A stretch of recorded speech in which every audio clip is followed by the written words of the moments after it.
Singers. We have about half our kids here this morning. That's what happens when you change the schedule.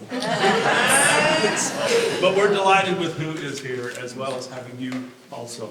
Hey, everybody take a minute and look out the window. Over in our neighbor's yard, we literally have an apricot tree in blossom. You may have noticed one of the papers in the pews, right? Some of you might be familiar with that song. If you're not, I'm going to play it as we go through the offertory, and so we all really are going to sing Coffee Popping. We'll give you for that. Welcome, welcome. It's great to see you this morning at First Unitarian. Welcome to our folks that are joining us on Zoom. Thanks for tuning in this morning, and a special welcome to our guests and visitors. Thanks for being here, and we'd love to see you after the service for coffee and treats, because it's New Member Sunday, and we have treats on New Member Sunday. Yay, right?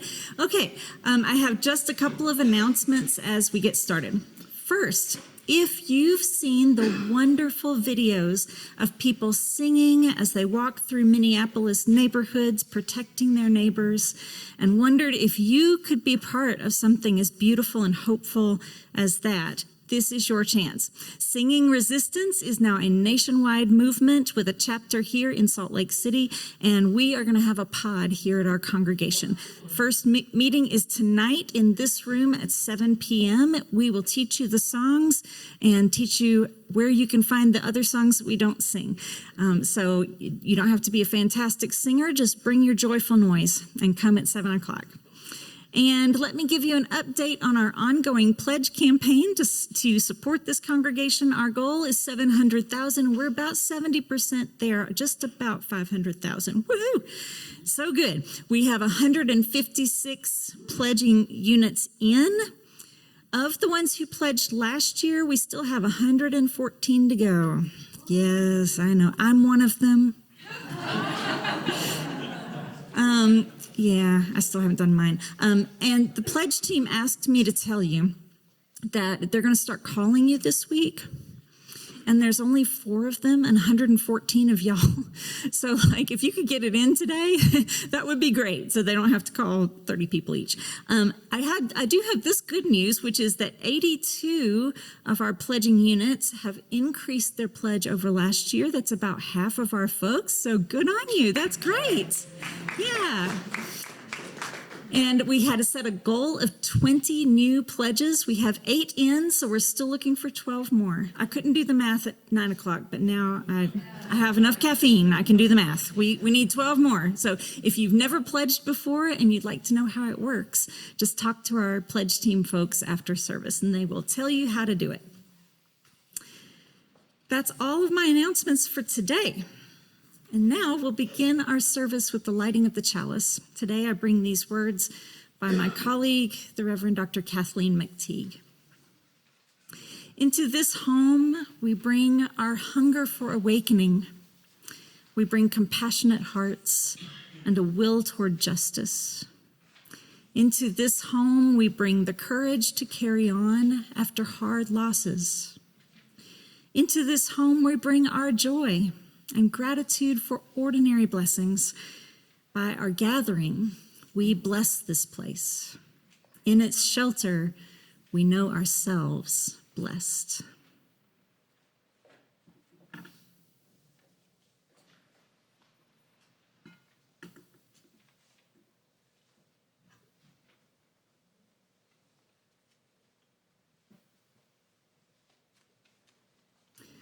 Our junior singers will lead us in our opening hymn.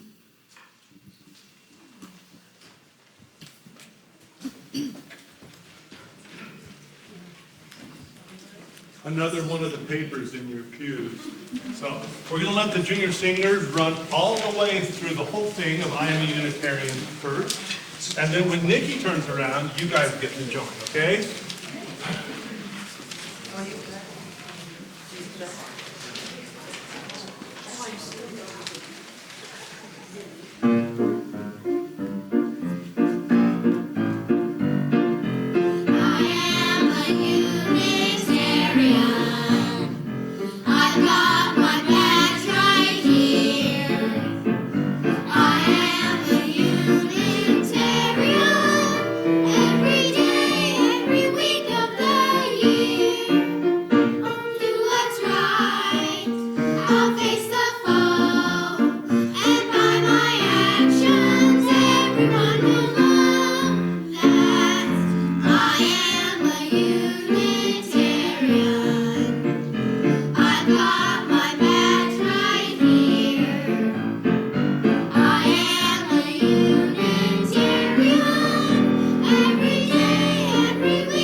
And now I'd like to invite forward our lay minister for today, Cathy Chambless, who will speak to you on this month's theme of balance.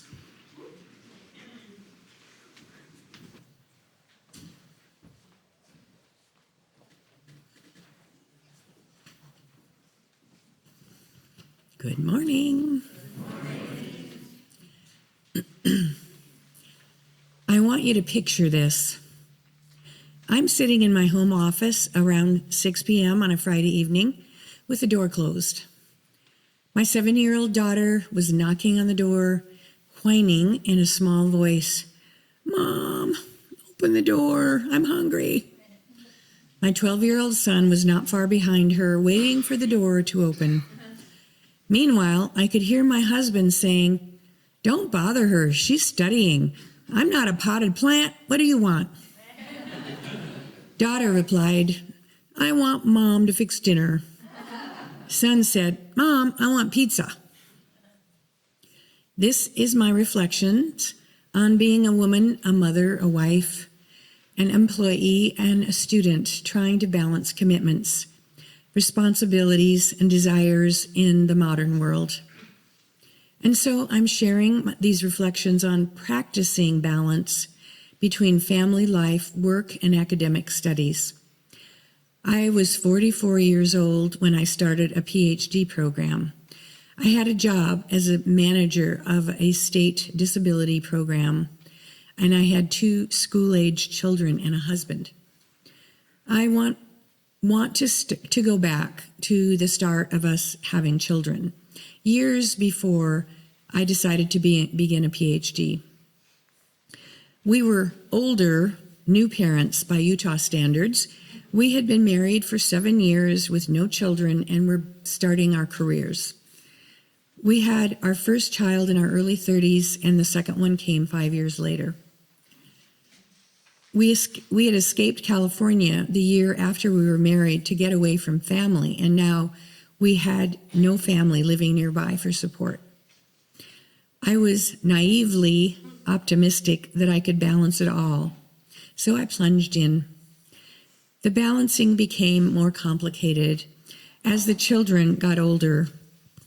Finding decent childcare, transporting kids to and from school and daycare, attending parent-teacher meetings and kids' sports activities. We needed 2 cars and constant coordination. We did not have cell phones in those days. There was lots of imbalance. One day I came home from work and my husband asked, "Where's Dominique?" I groaned and said, "I forgot to pick her up from daycare." When Tim tells that story now, our daughter groans with disbelief that I could forget her. It's become a joke in our family. When I decided to enroll in a PhD program in my mid-40s, I was stalled in my work, bored with the routine in state government, and decided to take a graduate night class in public administration. Suddenly, a spark lit up, and I was in love with the world of knowledge that I had not been exposed to. I went to free lectures and association meetings, met professors who encouraged me. It took me 6 years. School wasn't hard because I enjoyed learning and it applied to my work and my life interests. So what did balancing look like? For those 6 years, I gave up sleep, reading for pleasure, watching movies and television. I abandoned my book club, gave up dinners with friends, and going to church. Whenever I would go somewhere, if I had to wait, or I was in a car and not the driver, I had my course readings and journal articles with me. Another side of the scale was the support of my partner. He always encouraged me to pursue my studies because I had supported his. As a dad, he was relentless about attending all our kids' sporting events and parent-teacher meetings. He was not as good at preparing meals or cooking, but it motivated our kids to learn to cook and forced them to do the laundry. I asked my kids years later what they felt about that period in their growing up, and they told me they thought it was normal. In retrospect, I was naive about the imbalances I would face. The burden of carrying so many different roles, the sleepless nights, the regret for missing precious moments with my kids, the questioning of what did I get myself into? In the end, I managed to complete the doctorate, and I didn't lose a husband along the way. And our kids grew into fine humans. They were proud of their mom for achieving a hard-won goal that has benefited our family in immeasurable ways. I was able to get opportunities at the University of Utah that I never, ever expected. The doctorate was not just a piece of parchment to be hung on the wall. It represented my happiness, my joy at learning. my desire to expand my world. That achievement was a role model for our children to continue learning, to bust out of traditions and expectations to seek their own happiness. My lesson here is that imbalance is sometimes necessary to get out of our ruts and see the world in a new way. After finishing, I came back to this church because, after all, I am a Unitarian.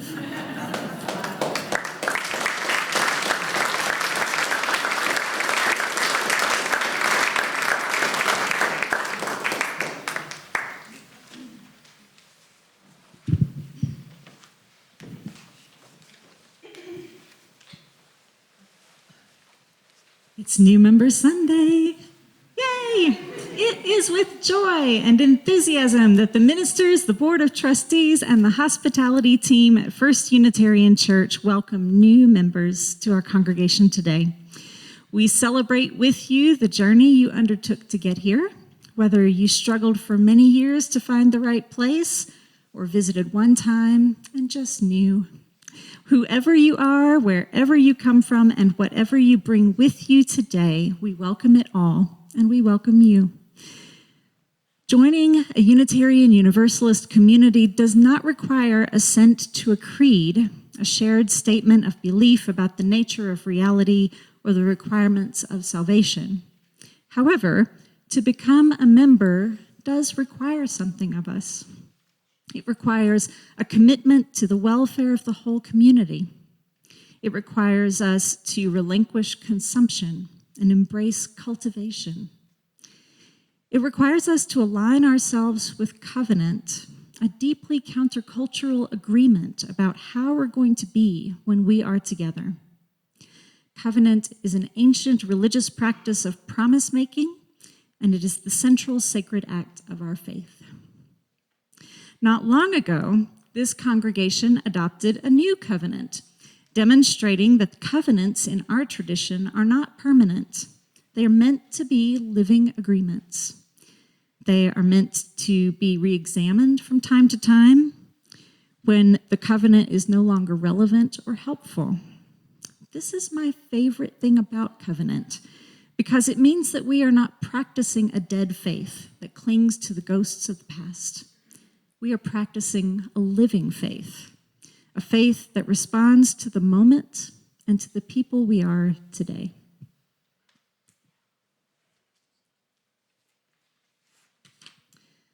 Covenants in our faith cannot be compulsory. They must always be freely chosen, or else they are not liberal. Yet once an individual chooses to accept the covenant, they are accepting a religious duty, which insists on integrity. We commit to grow together in love, even with people we don't know well and may not necessarily like.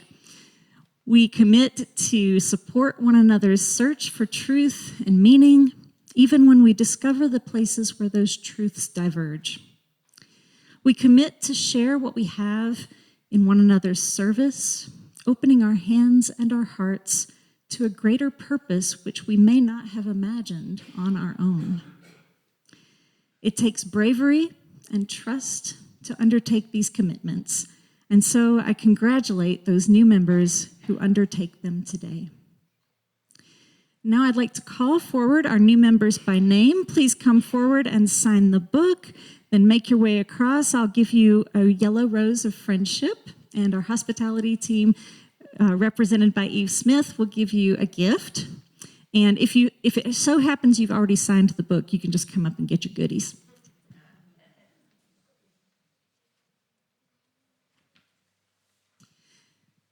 Janine Julius. Yay, come on up.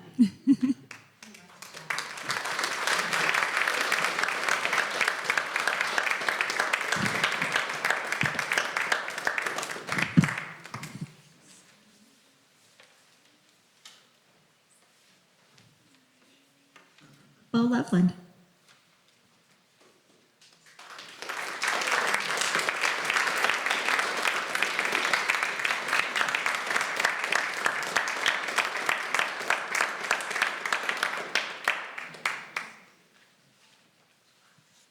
Ann Lambert, and Zachary Gildersleeve.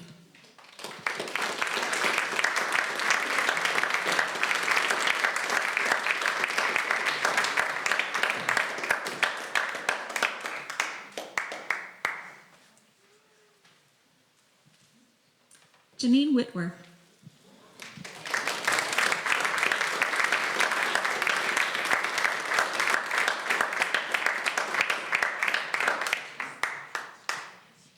Is there anyone else who emailed me ahead of time that I forgot? Sometimes it happens. Okay. I don't want to make an altar call, but I also don't want to leave anybody out. Now I'd like to invite forward our board vice president, Jessica. Jessica, I didn't write your name down, and I've blanked it. Jessica French. I have to write every word down, y'all. To come and lead us in our congregational covenant. All right, you should all have a copy of the covenant in the pew next to you. Please read it along with me. We, the members and friends of this church, covenant to grow together in the spirit of love. We promise to support one another's search for truth and meaning, and to uphold the values of this church. As members and friends, we commit to share our time, talent, and resources to serve each other and the larger community.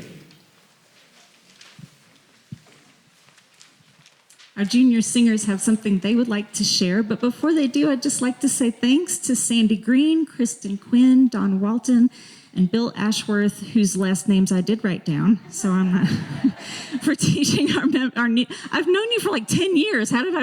Anyway, for teaching our new member classes. It's so wonderful that we have 2 board members and 2 former board members teaching these classes. To me, that just shows the dedication of our leaders and volunteers, and what a joy it is to serve, because they tell me that they really love teaching the classes. And so we're grateful to you, and we're grateful to all of our leaders and volunteers. So now the junior singers have something they'd like to share with you.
Oh, we give thanks for this precious day,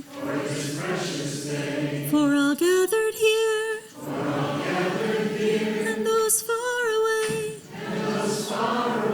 for this time we share, with love and care. precious day. I'd like to invite forward Camille Pierce, who will speak to us on why she gives to this church.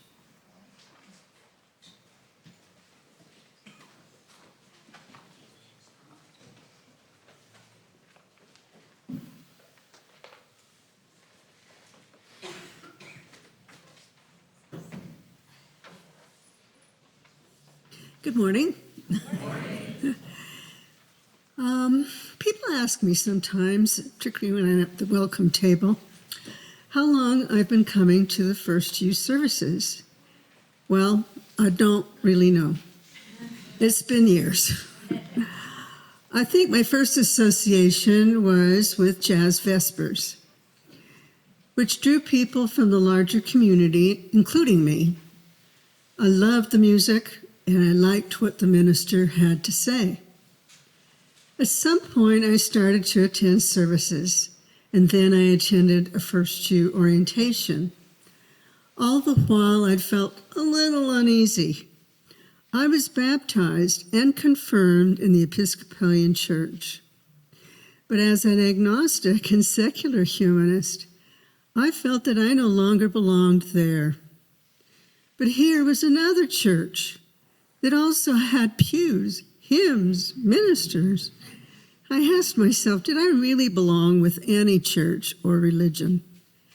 When I admitted this to the minister, he replied, "Oh, we've got lots of people like that." So that made me feel I could be accepted into the First Jew community. Since then, I've discovered that our congregants have a variety of personal beliefs.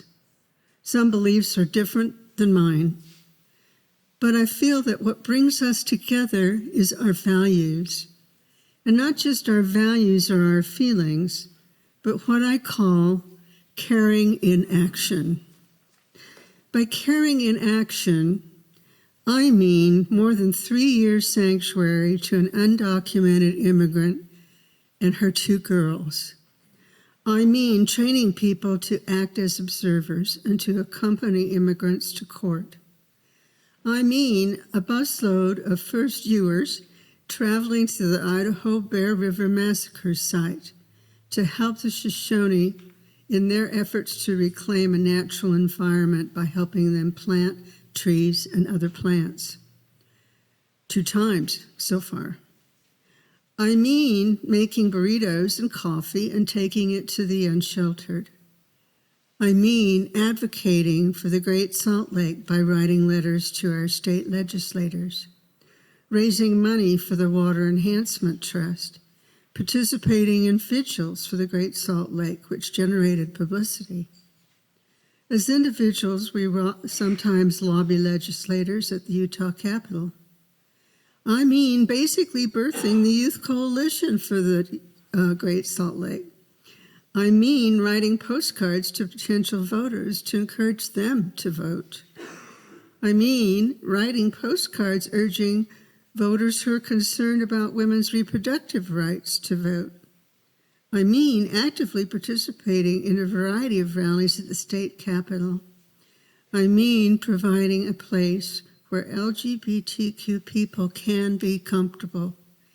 And I'm not even listing many of the other actions that have been taken. Although I don't feel able to take part in some of these actions, I can still participate by donating my money or my time or emotional support to others. For me, the most important thing about pledging is that it enables us to take all the actions that we take as a whole community. And I'm so grateful to all of you and to this entity. And I have my pledge right here.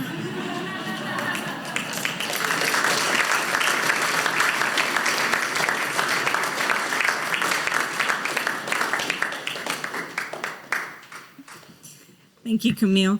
The regular offering for the work of the church will now be gratefully received. You can give through the plate when it comes around or use your phone to scan the QR code. And also take a moment to say hello to each other.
Welcoming new members to our congregation is one of the best parts of my job.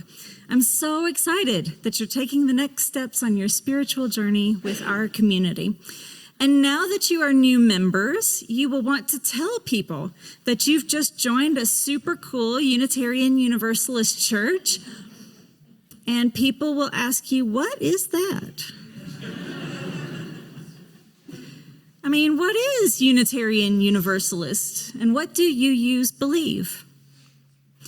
Because many faith communities are organized around what they believe in common. Many, but certainly not all. Unitarian Universalists are among the faith communities that are organized around what we do together, not what we believe. Actually, we might be tempted to say that it's easier for us to talk about what we don't believe, but it's not as straightforward as it might first appear. Many UUs would say they don't believe in hell, but if you take one look at Gaza, or a cobalt mine in the Congo, or a bunker in Ukraine, and then tell me there's no hell. Some would say we don't believe in sin. But watch our legislators vote for war and tax cuts for the rich and polluting deregulation and tell me there's no such thing as sin. So we might instead talk about our values, including pluralism, which means that we don't all have to believe the same things. We value diversity of belief in our community. It makes us stronger, and it helps us grow as people. We value justice and equity, making sure that everyone has access to what they need. We value generosity and interdependence, and we value the power of love to transform us and our communities. And when I'm explaining to people in the community what Unitarian Universalism is, I often add this: we're really super liberal. It's maybe not the most elegant description, but people get it immediately. I mean, what religious community wouldn't at least claim to support things like generosity and love? But when you tell them we're liberal, okay, got it. I got it. In years past, I used to do a new member ceremony based on the 5 smooth stones of Unitarian Universalism. I stopped doing it because it made the service run really long. But I think there's never a bad time to talk about what it is about our faith that is liberal and why. Especially now, when illiberalism is on the rise around the world and the prophets of doom have announced the fall of the liberal world order, we need to be reminded of what liberal really means. And here's a hint: it's not the blue team or the pantsuit nation or the radical left or any of that stuff. When we're talking about liberalism in politics or religion, we aren't just talking about the fashionable issues of the day, but a moral and philosophical tradition that has its roots deep in the Enlightenment. But we'll get there. First, let me get back to those 5 smooth stones. There's a well-known Bible story that many of us know from childhood. In this story, the Israelites face a mighty giant named Goliath, and they send a boy named David to fight him. The boy David is too small to wear armor or carry a sword, so what does he carry? 5 small, smooth stones from the riverbed and his slingshot. The great Unitarian minister and theologian James Luther Adams retold the story of David and his 5 stones as 5 tenets of liberalism with which religious communities might fight the Goliath of tyranny. In his case, the Goliath of Nazi Germany. Adams had visited Germany in the 1930s to study the Bible with the German theologians who were some of the greatest theologians of the time. Yet Adams came home deeply disappointed with how churches in Germany were responding to the rise of the nascent right-wing movement. He felt that they were not using the resources of liberalism effectively.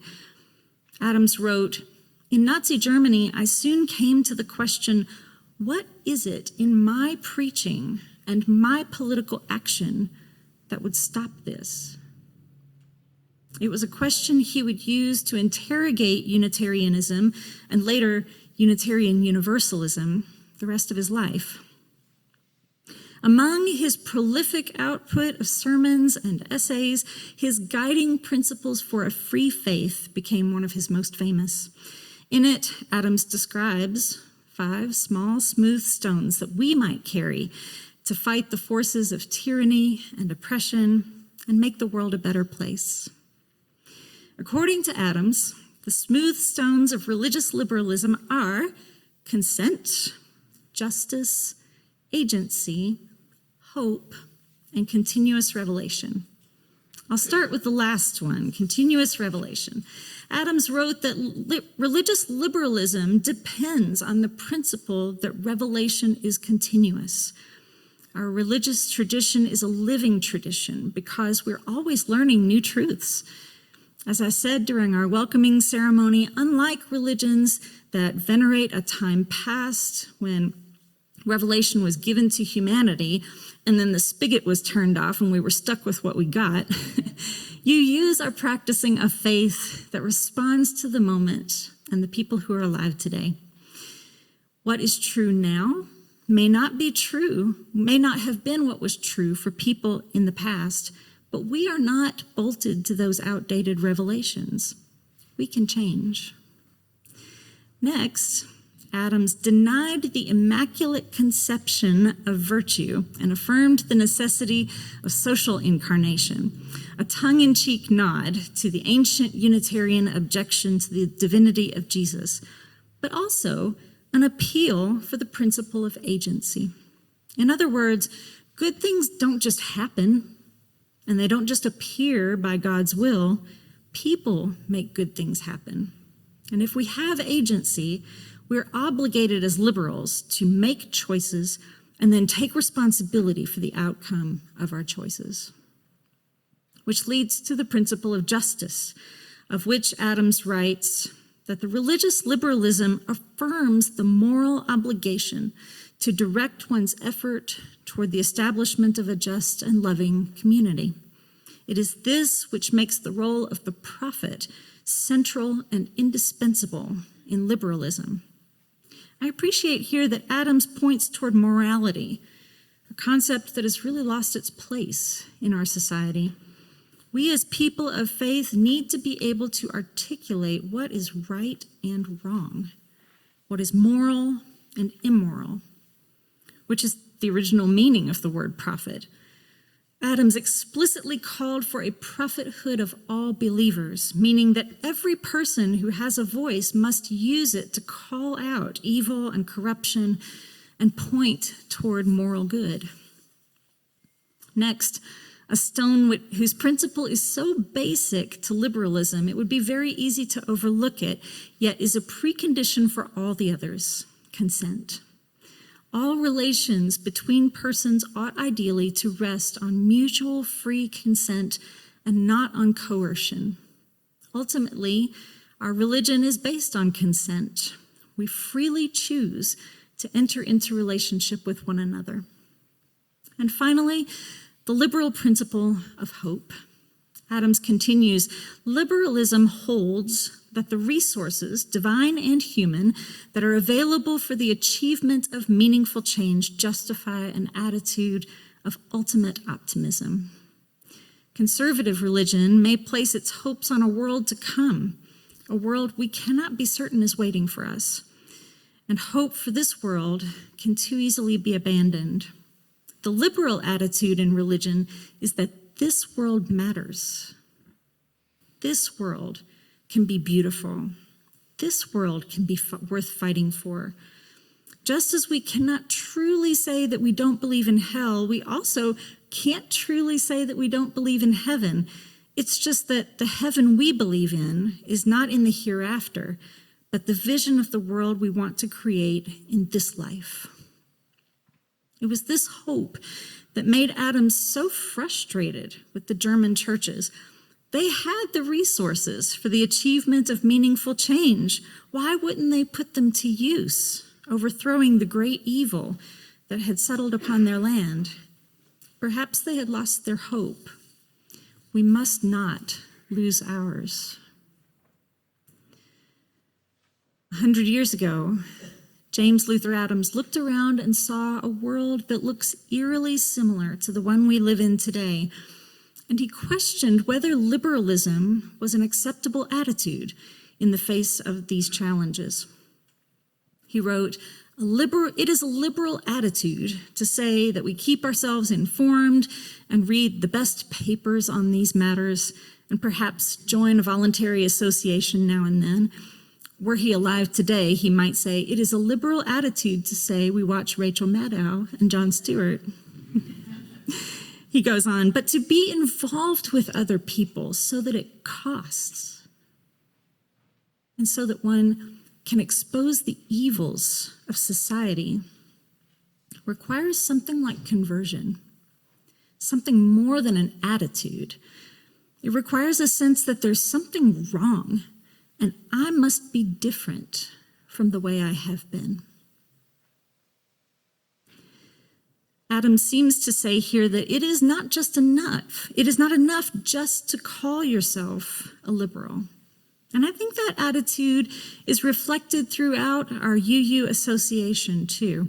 We have moved from being merely a liberal religion to one that seeks liberation. To be truly converted, as Adams suggests, we must imagine a world that is free, and then seek to free ourselves from the systems of unfreedom in which we find ourselves and help others get free too. But if there's a debate among us as to whether we ought to be liberal or liberated and liberatory, I say we need both, because both liberalism and liberation spring from that same root meaning, which means liberty or freedom. Our liberal orientation toward freedom means that we as individuals are committed to freedom. Our orientation toward liberation means that we seek freedom for all. And in the words of civil rights legend Fannie Lou Hamer, nobody's free until everybody's free. In the heaven we are building, in the liberated now and not yet, we all belong to each other. The ones you love, the ones who are harder to love, the ones you've never met, the ones who have long been gone, the ones who are yet to come. We all belong to each other. When they ask you what UUs believe, you could do worse than to tell them that. And we practice building that reality here in church, which is a lovely reason to join a church. I joined this church because I want to get free, and I want to help others get free, because we all belong to each other. Now that is a liberal attitude. Will you join me in singing about it? Please rise. Number 317.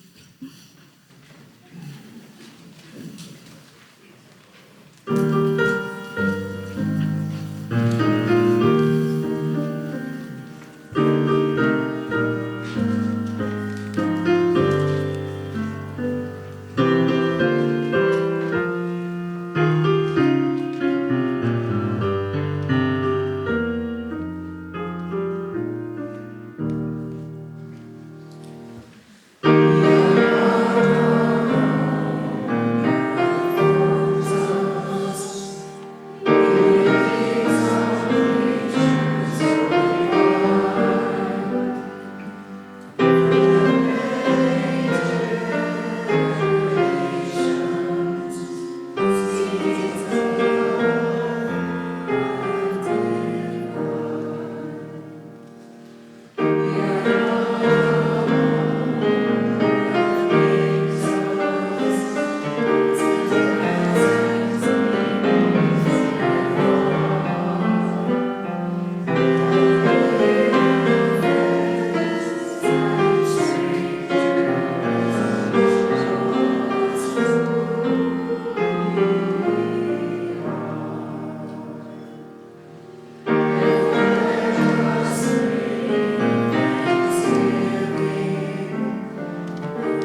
Our closing words today are by the Reverend Dr. James Luther Adams.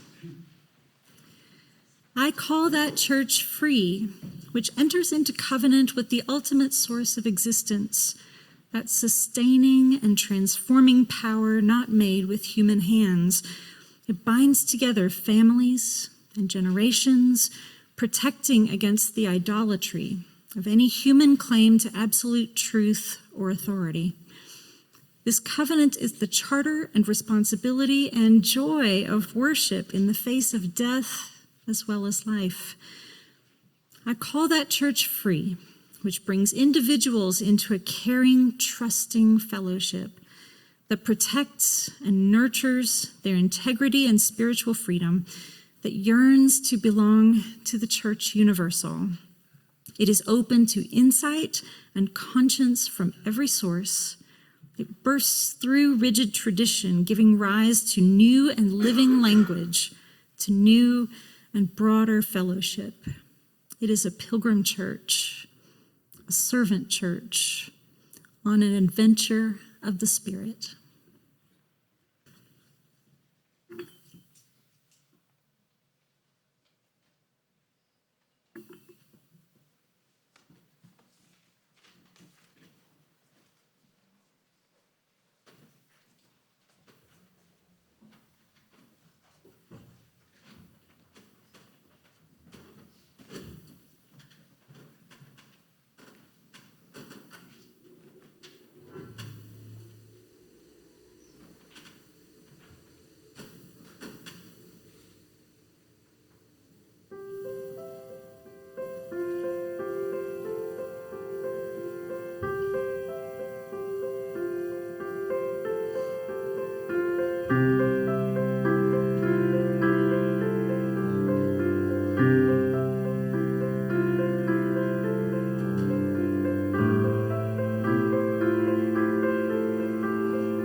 Treated to such wonderful music here.